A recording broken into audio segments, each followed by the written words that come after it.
What we've got now is we're going to bring up Doug Miner. We're going to talk about the credit business he's got going on, and I'm going to get his software running over here. Some good questions already, just listening in today. And let's see here. I've got this over here for you, Doug, which is, oh, this should work. So we got right and left, so forward, backwards. Good. Okay? All right. Okay, guys, I'll give you a little bit about myself first and foremost. I work as a credit expert and as an expert witness in litigation involving credit damages. A lot of that can be revolving around divorces, wrongful foreclosures, some information that may be inaccurate that ends up on a credit report. And another part of my day at Easy Credit Relief, we spend doing credit counseling for individuals, how to maximize their credit portfolio, how to maximize their scores. And I think for this group, being real estate investors, it's more understanding kind of what Dan was touching on about how to improve a score outside of, let's say, just paying off credit cards. And you can see the dramatic, that was a great example, by the way, to do that in front of everybody. I think that was really good. The other part of our business is we have a program where we help people develop business credit, have different funding sources, and it kind of ties in with what you were talking about there, Dan, about how you can, if a strategy of employing paying down credit card debt is because you've built up that credit card debt with your business, right?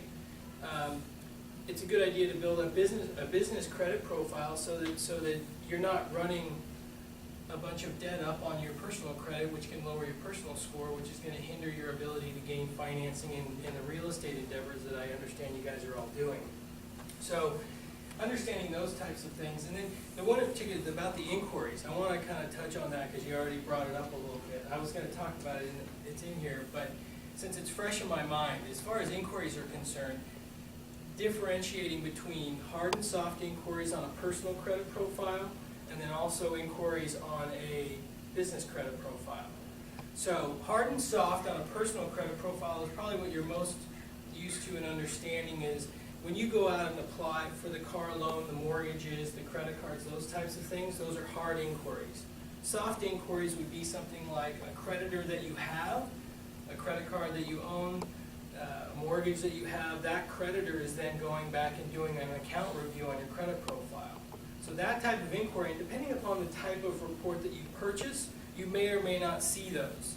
But the soft inquiries have zero impact on your credit score, okay? The other ones where there's hard inquiries where you're applying for credit and that can impact a score, and there is, you brought up, there's a shopping component to it for a certain period of time. It's not going to impact your score. But I think the important thing to understand is this, that if you are doing it within that 30-day time frame, let's say you apply at 5 car dealerships for a car, those 5 inquiries are going to actually be incorporated as one. Okay? It gets counted in the scoring model as one.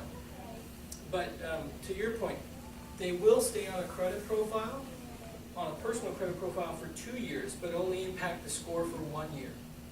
Okay? So that's a good way to understand that.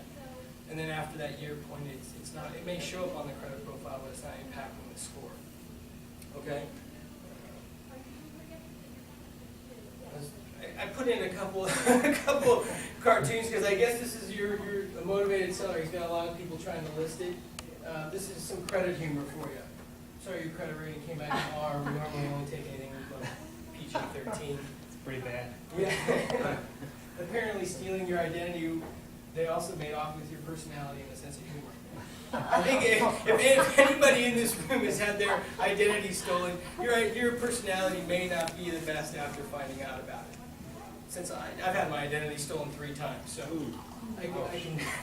I can attest to that. Yeah. Can I ask you a question before I forget about it? Sure. You just said about if you're going to look for a car and you have, there's 5 different inquiries, that it's only counted as one. Is that because you're doing it the same day, or is it because it's all about cars? Yeah, okay, so understand that the algorithm and the information is smart enough to pick up when you're shopping for a car. So it may be over 2 or 3 weekends that you're shopping for a car. What if it's 2 or 3 months? Then you're gonna run into Okay, problems so where, it's a, yeah, you wanna keep it within that 30 to 45 day got time it, frame. that's right, I just wanted to. Okay. Yeah. Talking about different types of scores, I think this is sort of a really, where I find a lot of confusion for people. FICO scores, Vantage scores, your purchasing scores from, like you said, if you buy it at credit.com or freecreditreport.com, you go and apply to mortgage, the mortgage lender is gonna have what's called a tri-merge residential mortgage credit report, or an RMCR, which is a completely different scoring model as opposed to, let's say, a basic FICO score. Understand that FICO sells numerous, more than 50 scoring models, whether it's insurance, bankruptcy, there's all different types of credit scoring models and predictive models that they have. Same with Vantage Score. Vantage just came out with their 3.0 version, where, and this is where the confusion can happen. So most FICO scores have a range of 300 to 850. That's kind of what people mostly understand. The earlier versions of the Vantage score actually go from 300 to 990. So a lot of times people will call up, or they'll think they'll run their credit score and they'll see an 810's credit score, and they'll think, hey, I have this great score.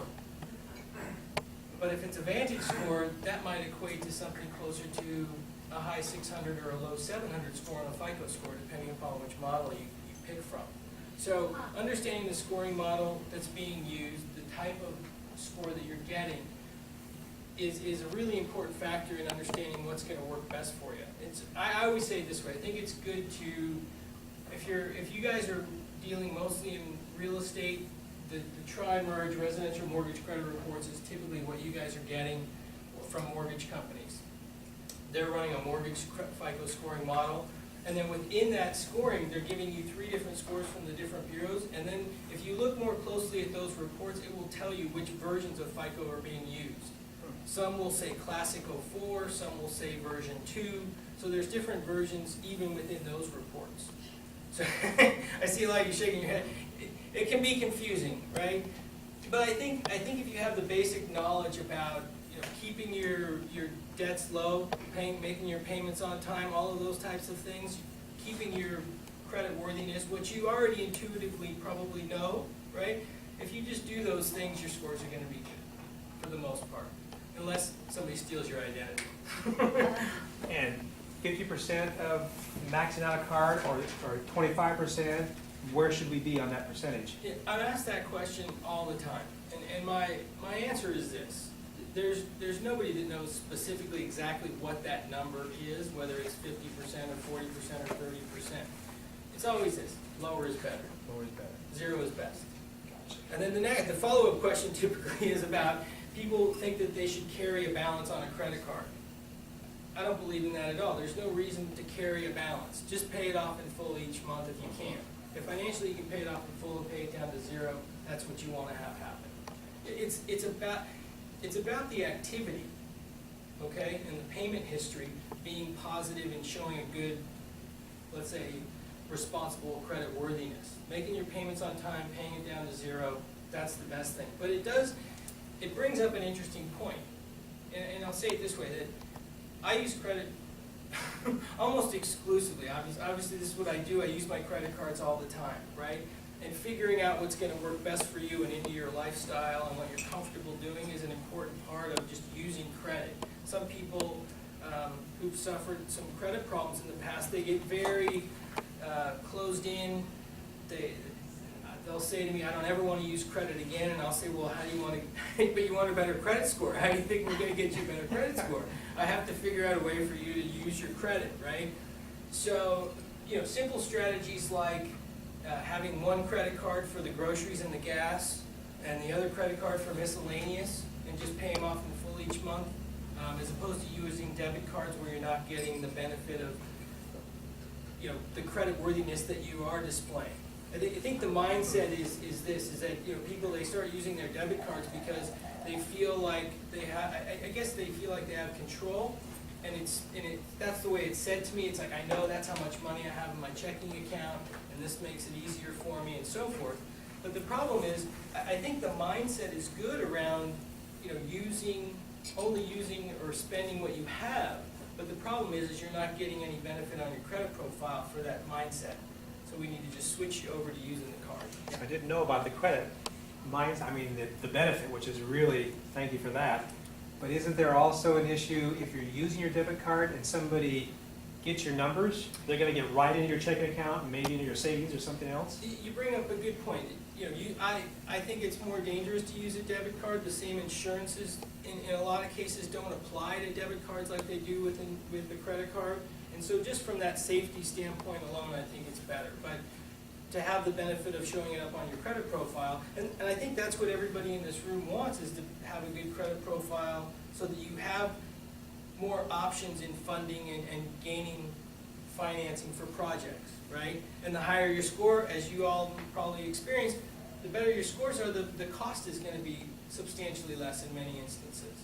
You know, so it's kind of to Dan's point, where if you had mortgage FICO scores and applying for a mortgage at 675, but you're able to pay off all this debt, and now your score is at 750, the pricing difference on those loans can be enormous, depending upon the size of the loan and the interest rates and the points and everything else. So we've talked about different models, talked about the tri-merge, the different scores. We can kind of move on, you think, you guys? Okay. Dan and I were speaking before I came, and he wanted me to talk about foreclosures and different issues like that. So I thought this is probably the best information that you'll probably be able to see about this. FICO actually reveals score impact of mortgage delinquencies. And you can see here foreclosures, right? This is, Dan asked me to talk about foreclosures. These columns over here, A, B, and C, it's basically showing you a person with a 680 score, a 720, and a 780 score.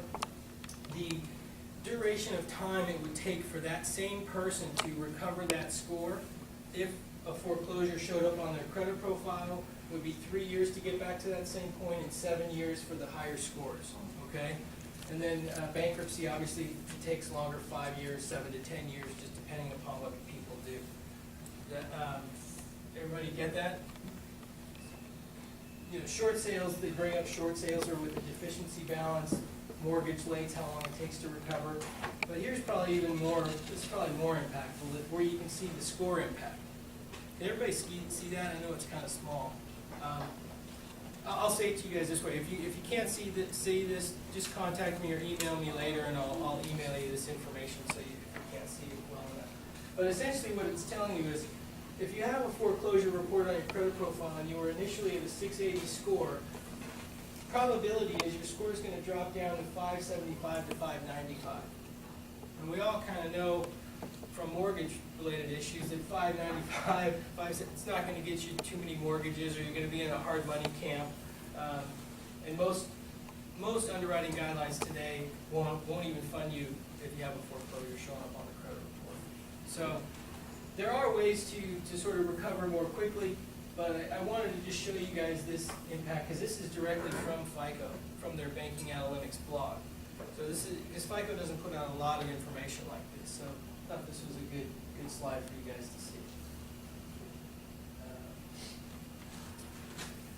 Paying off collections, how much carrying of a balance we kind of talked about. The paying off of collections is a question I get a lot around people buying homes or preparing to buy homes or investing in properties. Depending upon the amount of the collection and the age of the collection is kind of where you want to focus on. So in more updated FICO scoring models, if the account is less than $100, it's not being scored. So if you have a small collection for $50, just understand it's not being scored.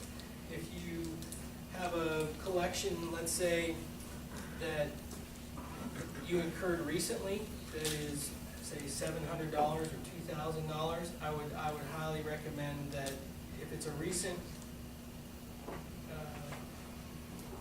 it's recently being reported on a credit profile, that would be a situation where you want to pay it sooner, because it's impacting your score at that point, because as scoring models go, they're weighted toward the recency of information, right?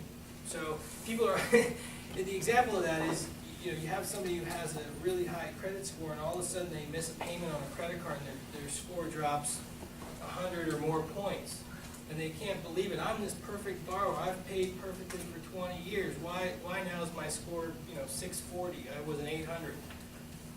It's, I guess I'd say it this way: the higher you are, the farther you have to fall when these things start to happen, right? But fortunately for those types of people who typically have those types of profiles, they typically have to have lots of credit, and their scores will tend to recover more quickly because they have so much other positive reporting going into it. But of paying off of collections, now if a collection is, let's say, 5 or 6 years old, understand the statute of limitations in California is 7 years. So eventually, fairly quickly, that's going to fall off the credit report, okay? And as we just stated, credit scores are weighted toward the recency of information.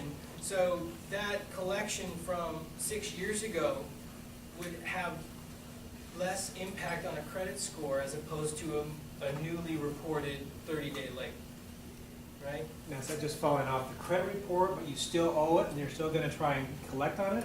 It's a great question. Thank you for asking that.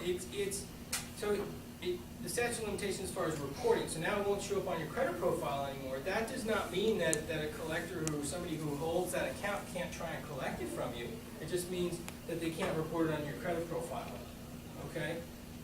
And I think, we all kind of understand that that's their leverage, right? It's your credit profile is what you want to have look good. So after it falls off, it's up to you. It's your choice as to whether or not you pay it or not at that point. Yes? So they can't really do anything to you. I mean, if you don't have the money to pay something, and those creditor, they would be the collection company, I guess, at that point. They're coming after you, they keep harassing you and stuff. If you don't pay it, you just don't pay it. Correct. You bring it up won't the point. hurt you. The point being is that yes, it's not going to show up on your credit profile. It's not hurting you. It doesn't. Like I said, they would still be able to try and collect on it. But can they legally still collect on it? Yeah. Garnish wages? Well, what if you don't have any money to pay it? I mean, what do they do? I mean, you just have. If I were in that situation, and I didn't have any money to pay it, I'd let them know. I'm sorry, I just don't have the money to pay you. And with the knowledge, understand that it's not going to be on my credit report, so no new creditors would know about it at that point either. Yeah.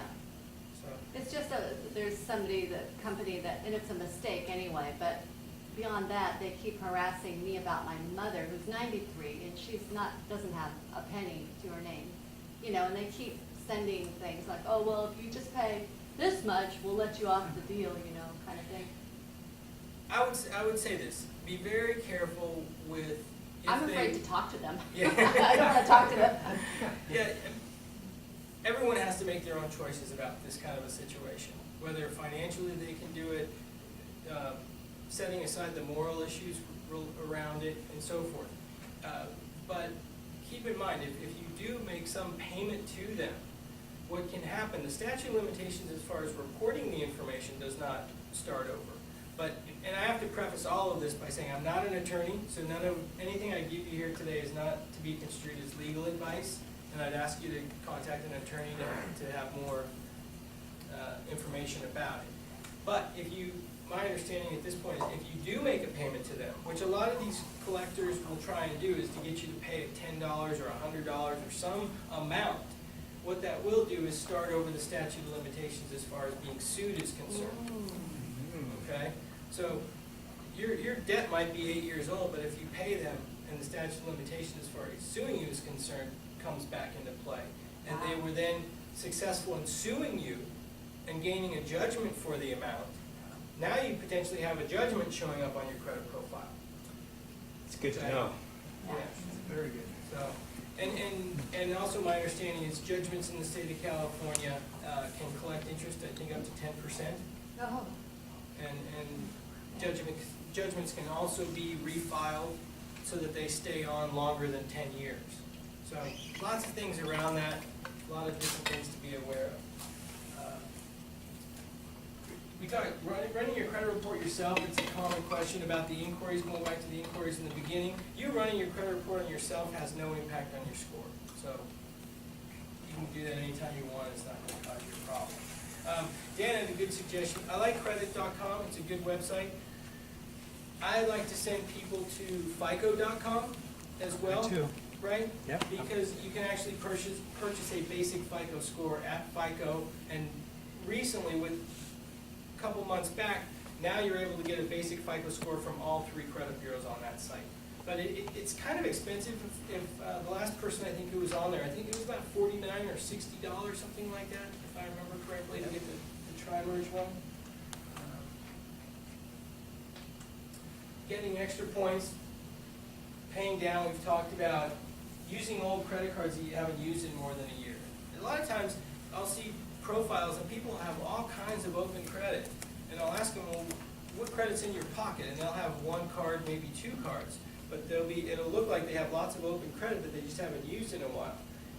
Going out and using those credit cards, I would say this, as a general rule, if you use your credit cards at least once every 6 months to get that updated reporting onto the profile, and it can be for a small amount, I don't know if it's dinner or a small gift or something like that, I would suggest that you do that so that you have more updated positive reporting going into a profile, okay? So again, managing the credit that you have and the cards that you have. Yeah. So are you saying that it is more positive to show activity and payment, purchase and payment, than it is to just let it lie at 0? Correct. Okay. Because if it's 0 and it's inactive, you're not getting any reporting, no updated reporting on that into your profile. And so like what we've learned is it's the recency of the reporting and the positive reporting into a profile. Even if it's a small amount, that's what you're looking for. And once every 6 months is what you want to do. Find some kind of a row. I'll tell you what I do, you guys. I have, I think I have about 12 credit cards. I have quite a few business credit cards, and I have 6 personal credit cards. And basically all I do at the end of each month, I take 2 out, I put 2 in, and I use them. Okay? Got it. Just so I constantly keep rotating them through, using them, getting that profile going. And the other thing, this is just a sidebar. I like people, in my job, it's trying to motivate people to use credit, right? Because there's so much, people have so many adverse feelings about using credit. I'd like people to get credit cards where they're going to get benefits that they are going to use. So, like my family, we have children. My wife has the American Express Costco card. Okay, so she uses it. She gets the cash back at the end of the year, and then she gets to go have a shopping spree after Christmas each year, right? I buy a lot of stuff for my kids on Amazon, so I have an Amazon credit card. My business, I use a Amex Plum card because you get bonuses if you pay early, but it gives you a 60-day window to pay. So find credit cards that work into your lifestyle and your business so that you'll be motivated to use them and that you'll benefit from the benefits that you get from them. Yeah. Do you ever use the 0 interest for 12-month offers from these credit card companies? You know, I'm not in a position to where I need to do something like that. If somebody was, would you suggest? I would say this, depending upon the terms, kind of how you were talking about the terms before. Sometimes, I've seen some of them where the terms may be prohibitive, or the points that they charge for you to transfer a balance over and so forth. So I would just say be conscious of the terms. I'm not opposed to if the amount is enough and it's going to save you money, then from a financial standpoint, I think it can be a good idea, and also from a credit standpoint, it can be a good idea, as long as the payments are made on time. Yeah, like if you had one card that was kind of almost maxed out and you took half of it and put it onto a 0 interest for 12 months, would that help or hurt, or any feeling there?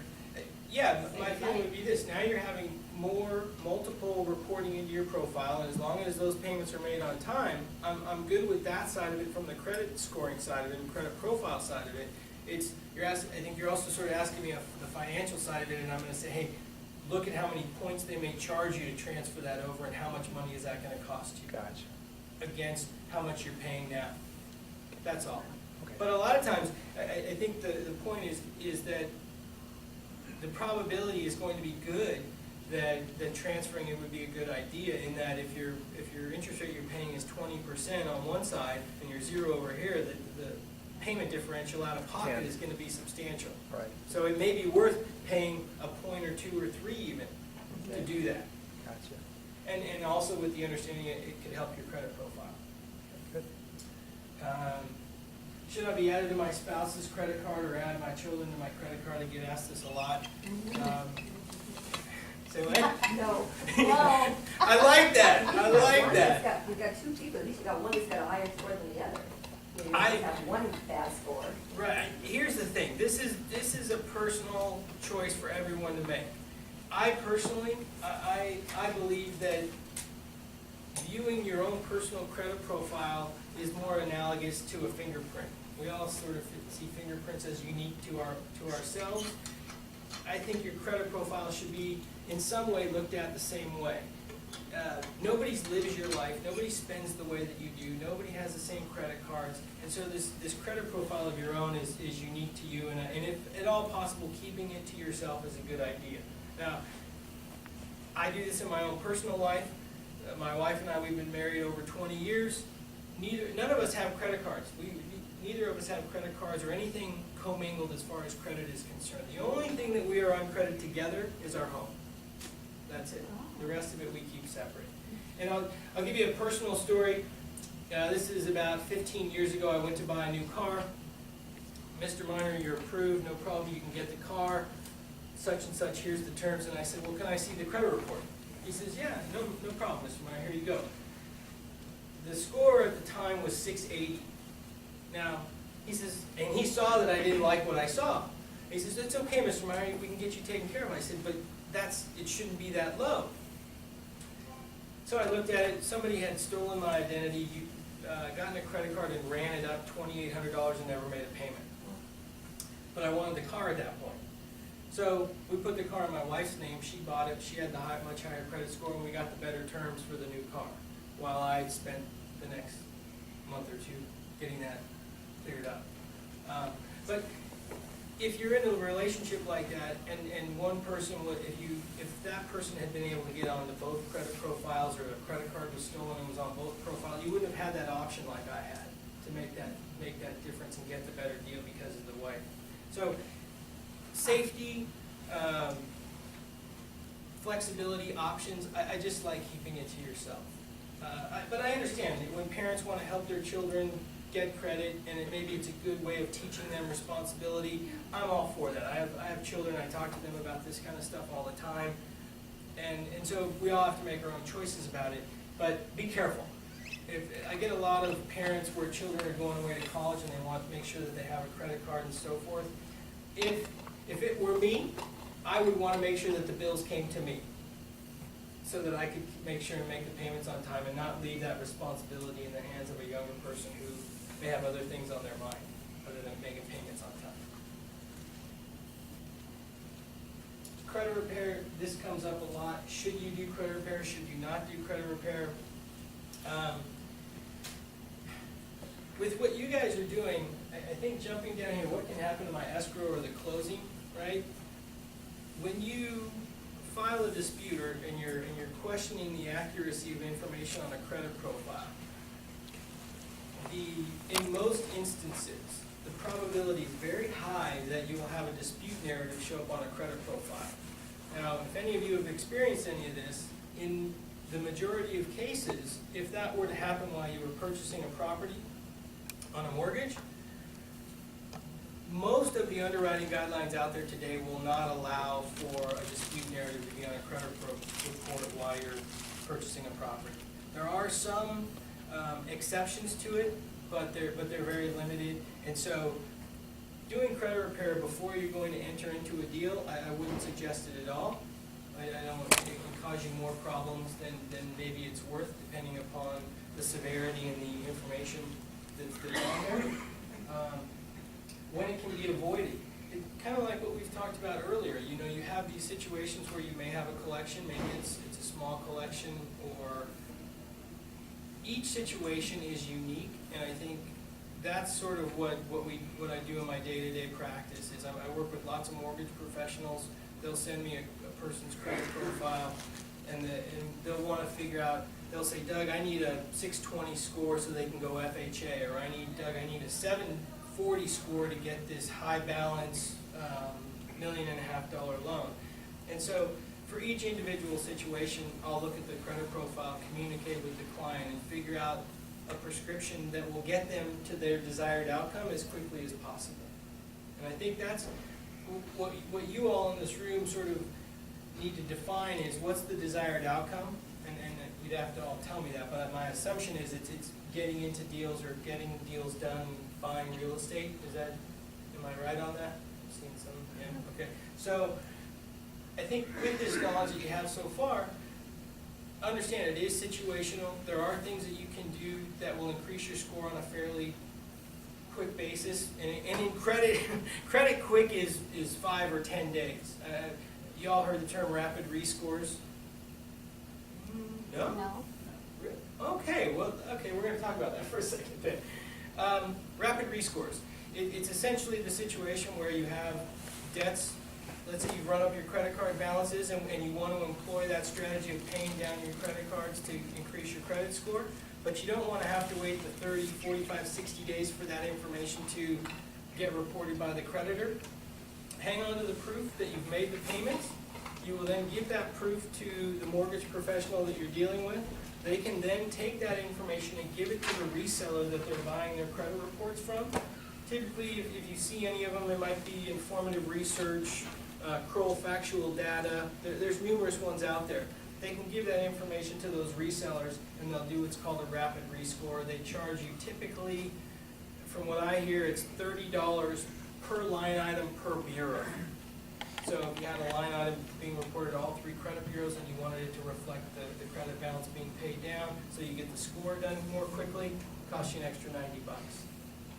But that extra $90 might save you 60 days and get your deal done and get you a better interest rate and stuff like that. So that's rapid rescore. With all this is what I hope you all end up doing at your office later. Right? You use this knowledge, you make a lot of money, and you all want to be like, it looks like Jerry's on to something.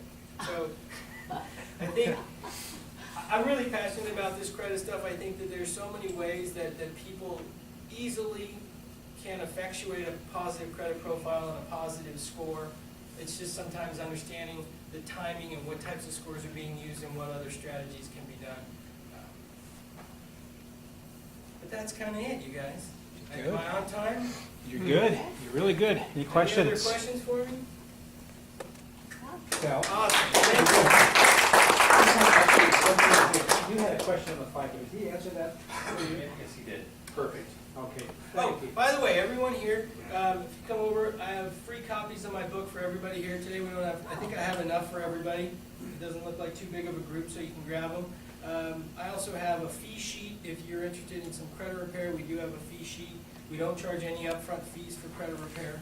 That's against the law, by the way.